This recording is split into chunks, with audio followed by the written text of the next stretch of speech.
Lepo pozdravljeni. Že v prejšnjih dveh oddajah sem vas obveščala, da se na slovenjgraškem letališču zapira letališka dejavnost. Zato mi dovolite čisto kratek povzetek. Torej, družba Aerodrom Slovenj Gradec je obvestila družbo Aviofan in Koroški aeroklub Slovenj Gradec, da ima z novim letom, natančneje s 1. januarjem 2015, odpoveduje pogodbo. Kaj na to porečejo predstavniki vseh treh omenjenih družb, si lahko še vedno ogledate na spletu pri oddaji Flash. Tokrat sem na to temo spregovorila z županom mestne občine Slovenj Gradec. Torej, s 1.1. se zapira letališka dejavnost, pravzaprav sama in tudi ostali mediji smo že obveščali o tem gledalke in pravzaprav občane, občanke. Vendarle me zanima, kakšen je odnos občine oziroma kaj lahko občina morda pripomore z razmisleki, z nekimi impulzi, da se recimo tovrstni lapsusi, če lahko temu celo tako rečem, ne bi več dogajali. Ja, najprej moram ugotoviti, žal občina veliko ne more narediti. Tu gre za razmerja med pogodbeniki, na eni strani lastnik letališča, na drugi strani upravljalec, najemnik, Aviofan in tretji pogodbenik je tu aeroklub, ki ima iz osnovne pogodbe o prodaji letališča tudi nekakšen domicil, torej nekakšno pravico uporabe, brezplačne uporabe letaliških površin. In jaz mislim, da se morajo vsi ti subjekti držati teh pogodbenih obveznosti. Zdaj, če se pač lastnik ne strinja ali pa ni zadovoljen z najemniki ali pa v tem primeru z upravljavcem letališča, ima seveda pravico to pogodbo razdreti, seveda se bodo potem dogovarjala, kakšne so pač iz tega naslova pogodbenih obveznosti tudi morda odškodnine ali karkoli drugega. In izbrati drugega upravljavca. Jaz menim, da te možnosti so, da letališče upravlja nekdo drug, morda v neki začasni rešitvi tudi aeroklub, ki je tega sposoben, se je upravljal letališče 70 let. Ampak ta rešitev, da pa bi lastnik letališča enostavno zaprl, torej da se na tem prostoru letališka dejavnost sploh ne bi več odvijala, pa seveda se mi zdi nesprejemljiva. Tudi tu mislim, da neke obveznosti lastnika do tega, da je ta prostor namenjen letališču, obstajajo. O tem zdaj seveda ne morem nekih trdnih odgovorov dati, ker z Agencijo za letalstvo in z kako to področje ureja zakoni, še nisem čisto seznanjen in bom izkoristil vse možnosti, da seveda posežemo kot občina v te odnose in da se z lastnikom nekako lepo dogovorimo, kako iz tega stanja priti in v letošnjo sezono nekako nadaljevati, tako kot je bilo doslej na tem prostoru z letališko dejavnostjo. Žal pa mi je, da se je zdaj, ko se je ravno pokazalo, da se da na tem prostoru nekaj razvijati, da se je letalski turizem začel razvijati s pomočjo družbe Aviofan, da se to zdaj prekine, ker so sklenjeni aranžmaji za nove skupine turistov. Bržkone ste seznanjeni tudi recimo z dejstvom, da je bil eden od zainteresiranih tudi podjetje Red Bull. Torej podjetje, ki vemo, da torej le nekaj kilometrov stran od našega Slovenj Gradca recimo razvija majhna mesta in na nek način torej prida tisto neko gospodarsko rast. In so ga ne nazadnje odgovorni zavrnili. Zdaj, zanesljivih informacij o tem nimam. Jaz sem samo slišal govorice o tem, da je bila ponudba zelo dobra, ampak gledajte, lastnik je vedno tisti, ki se odloči ali proda ali ne proda. Za nas bi bilo dobro, če bi se pojavil nek partner ali pa lastnik, ki bi v dejavnosti imel izkušnje, ki bi prinesel tudi razvoj, nova delovna mesta in nove možnosti na področju turizma. Red Bull bi gotovo bil eden takih. Njegovi padalci in piloti so tu večkrat v gosteh in očitno dobro poznajo to letališče, imajo interes, ampak se pravi, nimam zanesljivih podatkov o tem, kakšni so bili ti pogovori. Ko pa sem bila ravno pri županu, sem seveda izkoristila njegovo prisotnost tudi za vprašanje o morebitnem brezplačnem drsališču v mestnem jedru, ki bržkone ne bi narisal le nasmeha na obraze otrok, temveč tudi gostincev, ter bi direktno, vse po mojem osebnem mnenju, pripomogel pri oživljanju mestnega jedra. Torej, v tem tednu sem obiskala Hartenberg, torej kraj v Avstriji, ki ima dejansko še manj prebivalcev kot recimo naš Slovenj Gradec. Zaljubila sem se, malo metaforično pod narekovaj rečeno, v njihovo mestno jedro, ki so ga pravzaprav živili s tem, da so sredi centra, torej strogega starega centra, postavili drsališče za otroke, starši pa so medtem čakali torej v bližnjih lokalih, tako da je bilo mestno jedro dejansko živahno. Ste razmišljali o postavitvi drsališča, torej po nekem vzorcu, če lahko rečemo, torej tega kraja? Ja, seveda se Slovenj Gradec je že imel drsališče, ampak tu so problemi vezani na visoke stroške, na to, da je bil obisk majhen.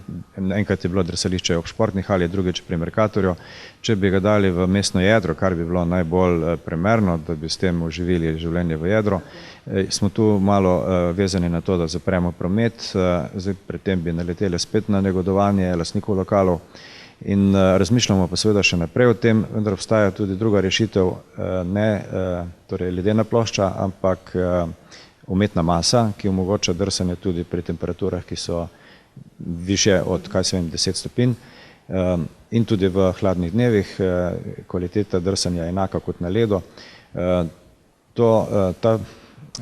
To drsališče je možno odkupiti, seveda so stroški ali pa vrednost je nekoliko večja kot pa eno sezono delati z tem drsališčem, ki ga v bistvu imamo v lasti, ampak so stroški električne energije veliki in pa tveganja visokih temperatur.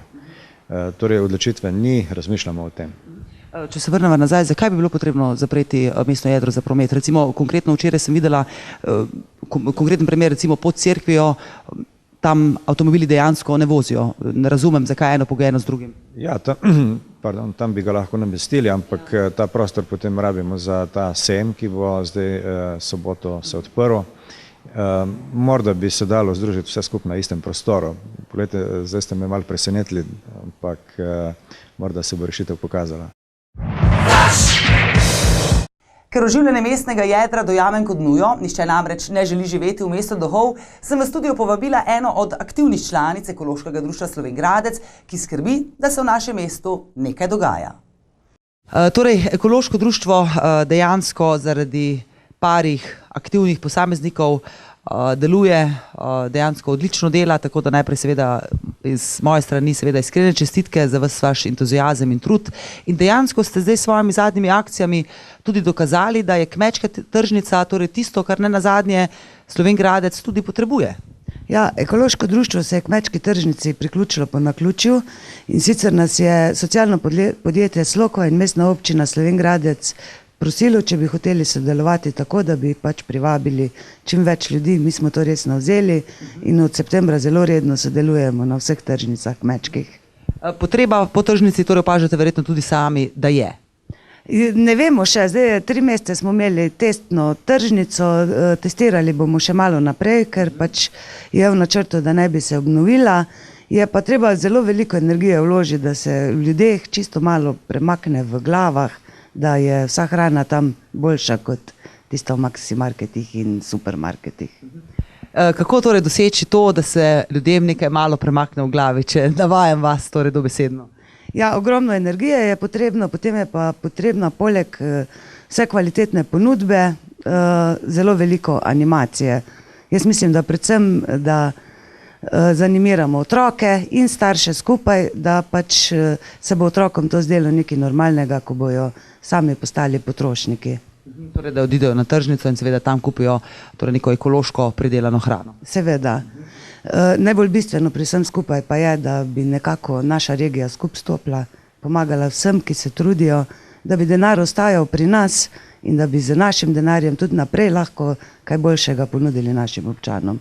Ravno to je na nek način torej nek lapsus. Ves čas se poudarja torej neko gospodarska rast, torej težnja po obnovi, malo pod narekovaj rečeno, tudi določenih obrti, medtem ko po drugi strani ima pravzaprav navaden človek, navaden smrtnik dostikrat občutek, da vendarle odgovorni ne storijo prav dosti, da bi recimo lahko realizirali to vrstne zamisli. Sama pri vas opažam torej ravno nasprotno. Ja, meni se zdi, da najbolj odgovorni smo v bistvu tako mi sami, občani, a ne. Karkoli nam je brezplačno, kjerkoli ponujeno, ponavadi ni veliko obiska. To sem opazila. Od vrhunskih prireditev, recimo ta poletja, ki jih organiziramo, do ne vem, teh dvoriščnih sejmov v Slovenj Gradcu in vsega skupaj in ljudje se nekako ne odzovejo, ne vem, zakaj so nekako zaspali v glavah. Ko pa je nekaj treba zelo drago plačati, pa ponavadi ljudje hitro sežejo denarnico, plačajo in se tisto uporabljajo in uživajo ob tem. Tako da morda ideja v tej naši potrošniški družbi namesto vzami in daruj, vzami in plačaj 10-krat dražje. Ja, seveda, ker potem je stvar zelo prikupna, ne. Če pa je nekaj tako na pladnju prinešeno, ponujeno, pa ljudje očitno ne znajo ceniti. No, kljub temu dejansko sama sem sledila vsem vašim dogodkom, torej od te tržnice Vzemi in daruj, do recimo tudi knjige, torej na nek način v hladilnik dajete knjige, kako temu rečete? Ja, to je pa eno posebno poglavje projekta Ekološkega društva in šolskega centra Slovenj Gradec, to gre pa za Vzemi in daruj knjigo. V naših domovih je knjig nešteto, ne? In nekatere so bile odprte enkrat, največ 3-krat, nekatere nobenkrat. In tudi knjiga, ki jo imamo doma in neprestano rabi nek prostor in čistimo prah z nje, je nek strošek. Je pa vedno uporabna, bolj kot ne. In ta hladilnik, ki smo ga postavili zdaj v središču mesta, in še en hladilnik bomo postavili zdaj na šolskem centru Slovenj Gradec v petek 19. To ponuja eno enkratno priložnost, da knjiga v bistvu ne umre, da ni nekje ne leži, ampak da občani brezplačno pridejo do kvalitetnega čtiva. Zdaj pa k lokalni politiki. Člani občinske organizacije Socialnih demokratov Slovenj Gradec so v tednih glasovali za novega predsednika. Izbirali so med dvema kandidatoma, Boris Balant in Zdravko Krajnc. Z 51% glasov, šlo je namreč zelo na tesno, je bil izglasovan Zdravko Krajnc. Torej najprej iskrene čestitke, ste novo izvoljeni predsednik Slovenjgraškega odbora Socialnih demokratov. Seveda vas moram najprej poprašati, kako to recimo z gospodom Hinko Kašnikom, torej z bivšim predsednikom, smo dejansko oziroma ste dejansko odbor, Slovenjgraški odbor SD imeli nek mlad, svež vetrič, če lahko mogoče malo karikiram. Zdaj ste ponovno prevzeli torej stara generacija. Dejansko ste prisotni ves čas torej v temu Slovenjgraškem odboru. Ja, najprej hvala lepa za čestitke. Ja, jaz bi rekel tako, da pač skušamo nadaljevati eno politiko, ki jo je zastavil Hinko Kašnik skupaj z nami, torej podpredsednik je bil tudi Peter Slemenik in jaz, pa Martina Šisernik, in smo, bi rekel, zelo vzorno nadaljevali. Ker se je pač Hinko odločil, ne, da bi začasno prenehal, smo skušali pač se dogovoriti, da nadaljujemo pot, kakršno je on zastavil naprej. Pač podali smo se na volitve, taka je bila tudi odločitev naše stranke Socialnih demokratov, da gremo z dvema delegatoma, to je bil torej Boris Balant in pa jaz, ne. Pač odločitev je bila taka in demokratične odločitve so pri nas, bi rekel, stalnica in prepustili smo vse to članstvo, da se je pač članstvo samo odločilo, kako peljati stranko naprej in s kom, ne. Torej, odločili so se za vas, kot rečeno, čestitke. Nasplošno, če ostaneva malo še pri mladih, opažate tudi sami, da dejansko mladega kadra, vse tistega aktivnega kadra v nekih lokalnih politikah, ne nazadnje tudi državnih, morda primanjkuje? Res je. No, mi smo zdaj sestavili svoj odbor, naj povem, da je tu vrsta mladih ljudi, od podpredsednic do članov odbora. Mislim, da so sami mladi ljudje perspektivni, polni idej, energije in, bi rekel, pravih usmeritev. Jaz verjamem, da bomo skupaj naredili še več kot do zdaj, predvsem v korist ljudi in samo za ljudi. Naša stranka, no vse jaz in tudi naši pripadniki, smo večinoma delali samo za ljudi. Nikoli nismo svojih interesov postavljali pred interese ljudi ali pred interese stranke. Vedno smo skušali delati za malega človeka, ta je nam bil vedno pred očmi, skušali smo pomagati tistim najbolj ogroženim in na tak način, bi rekel, vzdrževati neko solidarnost in kar je tudi zaščitni znak naše stranke. Se upravičujem, ampak moram pravzaprav povprašati, ker ste dejali, da ste delali vedno za malega človeka, za ljudi na splošno. Recimo, če se spomnimo afere za Centrom za socialno delo, kandidiral je takrat gospod Jurij Šumečnik, Boris Balant je dejansko držal neko roko čez. Vendarle se ni lokalni SD odbor na nek način distanciral od recimo nekih igralcev, ki na koncu, če malo pavšaliziram, nista upoštevala nekih določenih pravil, ki veljajo za vsakega navadnega smrtnika. Tako da recimo tiste moči, da bi se stranka, lokalni odbor distanciral od stvari, ki niso pravilne, pravične, dejansko tega koraka niste storili. No, pač Jurij se je pač prijavil kot kandidat, zdaj stranka pri tem ni imela kaj. On je bil, bi rekel, izvoljen, kot je bil in je pač samo član naše stranke. Maj gre zdaj za gospoda Šumečnika. Na splošno govorim, ko so nepravilnosti, redko človek opazi, da se stranka dejansko ali izrazi, to ni pravilno, zato, ne vem, recimo, karikiram, dajem primer, ne želimo več določenih ljudi v članstvu. Dejansko se tukaj opažam prakso, se pomete pod prak. No, jaz mislim, da skušamo nadaljevati eno transparentno politiko, ki bo v korist ljudi, jaz mislim, da je tudi bila, in držali se bomo tej smeri. No, zakaj se za predsedstvo ni več potegoval Hinko Kašnik, za katerega so člani Socialnih demokratov trdili, da predstavlja nov vetrič, pa mi gospod Kašnik odgovarja takole, navajam ga dobesedno. Članstvo me je videlo še naprej za predsednika, vendar sem se zaradi osebnih razlogov odločil, da ne zmorem več. Dobil sem še enega otroka, podjetje se širi in to je dovolj. S kandidaturo bi si seveda lahko zadovoljil lastne apetite, a s tem bi stranka nazadovala. No, na vprašanje, ali bo še naprej igral vlogo znotraj stranke, ali pa to pomeni, da bo popolnoma zaključil svojo politično kariero, pa zdaj že bivši predsednik območne organizacije SD Slovenj Gradec, gospod Kašnik, pove naslednje besede, seveda ga ponovno navajam dobesedno. Predsedstvu sem dal možnost, da me še naprej uporabim, sem svetnik in član Kviaza. V politiko sem stopil po naključju, ker mi ni vseeno, v kakšnem okolju živijo moji otroci. In s tem bom tudi nadaljeval. Ne bom pa kakšen stric iz ozadja. Ministrica Anja Kopač Mrak je na Brdu pri Kranju podelila nagrade in priznanja za delo na področju socialnega varstva in za izvajanje rejniške dejavnosti. No, nagrado za izstopajoče kvalitetno in strokovno delo v zadnjih 5 letih, in sicer za leto 2014, je prejela Marjana Kamnik iz Koroškega doma starostnikov enote Slovenj Gradec. Gospa Kamnik, iskrene čestitke.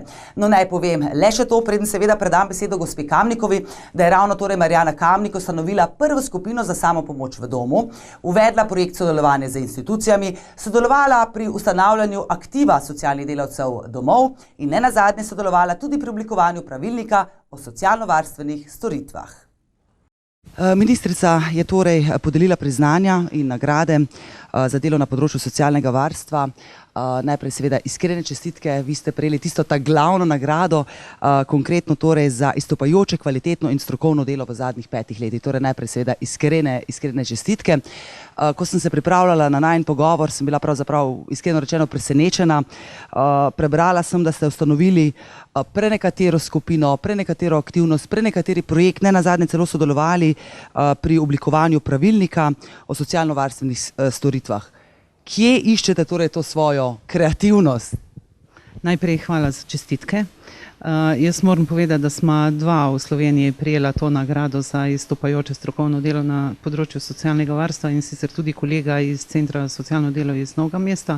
To je sicer redkost, ker se v glavnem podeljuje nagrada za življenjsko delo, nagrada za izstopajoče strokovno delo, ampak taka je bila letos odločitev ministrice. Od kje črpam, drugače ideje lahko imaš in jih imamo vsi. Jaz imam srečo, da delam z odličnim kadrom, ki so pripravljeni na sodelovanje in v glavnem skupaj oblikujemo potem projekte, ideje spravljamo v življenje. Zasledila sem tudi, da je morda po mojem mišljenju na nek način više kreativnega procesa, vse kar se vas recimo tiče, projekt Ključna oseba. Za ta projekt ste prejeli celo prvo inovativno nagrado na področju sociale. Torej, ne samo, da ste kreativna, tudi inovacije uvajate. Ja, ta projekt je boljši, ko smo sploh mislili, da lahko postane. In sicer, jaz moram reči, da izvirna ideja o ključni osebi ni čisto naša. Jaz sem videla pravzaprav eno podobno situacijo v enem domu na Dunaju in pa v domu v Hrastovcu so že enkrat nekaj podobnega poskušali. Zdaj naša inovacija je pravzaprav to, da smo vključeni v ta projekt vsi zaposleni in vsi stanovalci.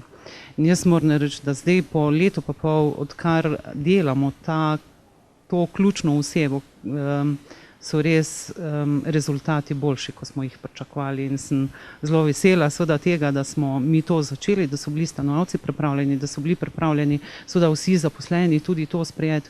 In zdaj moram reči, da res to razbremenjuje zaposlene in dodaje kvaliteto bivanju našim stanovalcem. Kaj konkretno pa torej zajema ta projekt? To je, pravzaprav so vsi stanovalci v tem projektu prijeli ključno osebo, to smo zaposleni. Torej in mi namenjamo 1 uro delovnega časa na teden za ta projekt. Zdaj v tem času se dogaja to, kar pač se dogovori ključni par. Zdaj, a je to kava v mesto, ali je to prebiranje časopisa, ali je to odhod v gledališče, karkoli pač. In tule je pač pravzaprav mi smo imeli podlago že v domu, ker zelo delamo na individualnih programih. In je to pravzaprav ena nadgradnja tega individualnega programa, ker mi točno vemo, zdaj v tem ključnem paru, kaj si kdo želi. In pokrivamo pravzaprav ravno te kritične elemente, ki smo jih zaznali preko sistema kakovosti Equalin, ker smo tudi v tem sistemu. In to so pravzaprav res, tako sem rekla, ta projekt pokriva vse te kritične elemente. Pri vseh teh inovacijah, pri vseh teh projektih, kakšni so vaši naslednji koraki? Poleg tega, da verjetno boste tudi v nadaljnje hodili z odprtimi očmi, z odprtimi očesi oziroma malo retorično rečeno z odprto glavo naokoli po svetu. Ja, ker sem imela priložnost, ko sem prijela nagrado, tudi se zahvaliti v imenu nagrajencev, sem takrat pač tudi izpostavila eno stvar, in sicer, če mi je življenje v mladosti vzel starše in sem postala uporabnica socialno-varstvenih storitev, mi je na drugi strani res ponudila to priložnost in možnost, da delam v tem lepem poklicu z čudovitimi ljudmi, tako da še vnaprej mi je pravzaprav ta nagrada neka popotnica za to, da ostajam občutljiva za ranljivega človeka. No, kot zanimivost pa naj povem še to, da so gospo Marjano Kamnik predlagali stanovalci Koroškega doma starostnikov enote Slovenj Gradec, in sicer s prvopodpisanim Otom Sekavčnikom, nekdanjim slovenjgraškim županom. Na tem mestu sem dolžan izreči vso priznanje za ves trud, ki ga vlaga, za inovacije, za vse stvari, za vse spremembe, ki sem jih tudi sam pričal. Jaz sem zdaj 4 leta tu, sva bila z ženo, žena mi je žal pokojna. In 4 leta sem marsikaj videl, marsikakšno spremembo doživel, in da se tu stalno nekaj išče, kako bi izboljšali odnose, kako vrsta stvari je, ki terjajo po svoje neke izboljšave, neke spremembe, neke dopolnitve ali karkoli že, da se poživi delo, da se čim več ljudi vključi vse te procese aktivnosti. Ker ni dosti, da tam organiziraš tu za en koncert ali nekaj takega, pa zbobna skrb ljudi, da pride sem poslušati, gledati in tako dalje. Ampak da jih čim bolj vključiš tudi v razne aktivnosti, ki so možne in do katere imajo ljudje tudi zanimanje, za katere se zanimajo.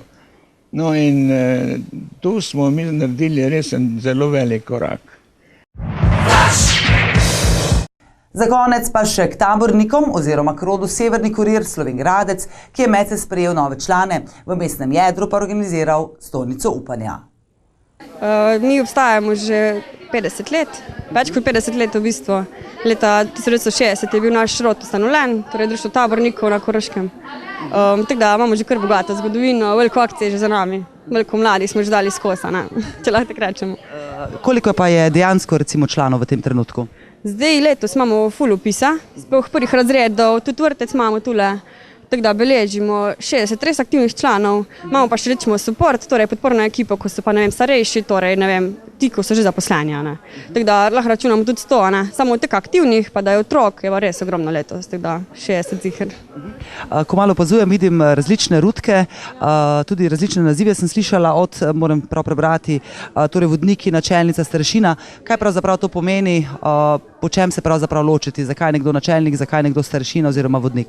Pač najprej, če gremo čez starostne skupine, najmlajši, kot lahko vidite tule, imajo rumene rutice, to so pač otroci iz vrtca, ne. Potem so otroci, ko imajo rdeče rutice z rumenim robom, to je od 1. do 5. razreda. Kasneje si sledijo še zelene rutice, to so pač pubertetniki, če lahko tako rečemo, ne. Torej od 6. pa pol do 1. letnika srednje šole, pol imajo pa plave rutice. To so pa popotniki in popotnice in tudi za njih imamo posebej program, seveda njim prilagojeno, ne, ker so pa le srednja šola, ne. In no, pol smo pa mi že starejši, ne. Tisti ta modri, torej taborniki. Ja. Torej, mi imamo pač od 21 let naprej, ne, imajo pa oranžne rutice. Še starejši, po 16. letu, imajo pa vijolične rutice. Glede tega pač starešina pa načelnik se pa sam funkcije delijo, tako je recimo predsednik društva je starešina, ne. Podpredsednik, če lahko tako pač demonstriram za druge primere. Torej, kakšno je torej vodilo taborništva? Kaj je tisto, zakaj je dobro recimo otroke upisati k tabornikom? Itak, to je ena izmed najboljših stvari, ko je lahko starš naredi, ne. Mi imamo vodilo, taborniki ustvarjamo boljši svet in tega se res zavedamo in se ful trudimo, sploh mi recimo na Koroškem, ko se povežemo pač z več rodovi, ne. Zdaj nas je že 5 rodov in se ful povezujemo in res štimamo akcije non-stop, tako da se laufa. Tako da ja, probamo ustvarjati svet boljši na Koroškem, v svetu, kakorkoli. Pozitiva. Na netu sem prebrala, da je torej to pravzaprav vzgojno gibanje in nepolitično gibanje. Ali to še drži? Je danes človek lahko apolitičen? Ja, pač v društvu tabornikov, pa na splošno taborniki se trudimo, da nismo sploh opredeljeni, ne. Seveda vsak ima neke preference, ne, tudi jaz osebno, tudi vi najbrž, ampak mi ne moramo zagovarjati ene stranke, kakorkoli, ne. Tako da lahko rečemo, da se sploh nočemo s politiko niti ukvarjati, ne. Mi res gradimo na drugih vrednotah, ne. Kaj pa glede vzgoje, kaj torej tisto, kar privzgojite na nek način torej našim otrokom? Disciplino ziher. To se še posebej pokaže na taborenjih, ne, ko morajo otroci sami preživeti 14 dni, pa 10 dni v šatoru. Pa ne vem, druge lastnosti, ki jih pol pridobijo, recimo skozi delovno vodo, timsko delo recimo, ne, so strpni drug do drugega, bolj razumevajoči. To se vse začne že pri malih korakih, ne, kot vidite tule zdaj za mano, ko se ful dogaja. Lahko bi še ful naštevala v teh vrednotah, ker jih imamo res veliko. Tudi danes taborniški zakon imamo, tam so pa še posebej opisane. Takole, s tem zaključujem oddajo Flash, še eno v nizu. Nasvidenje ponovno čez teden dni in do takrat le še srečno. Oziroma, pazite nase.